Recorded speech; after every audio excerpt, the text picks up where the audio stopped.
Welcome to our overview session on the latest version of Tableau. Okay, so basically this is the 2021 version of Tableau, which you can see over here we have opened. Now either directly you can connect to any Tableau server from here, or you can connect to any Excel file, text file, your Access file or PDF file. You can even connect to a server, that is if you have a Microsoft SQL server, MySQL, Oracle, or even you can search for other options over here.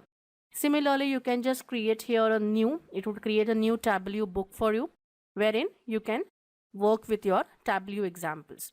So basically the look and feel is a bit changed, but apart from that everything would be same. So you can use those in this latest version of Tableau also. Other options also would be similar, like this file option. You can see if this go ahead with a new data source in the data part. Okay, create it. You can use again the formatting options remains same.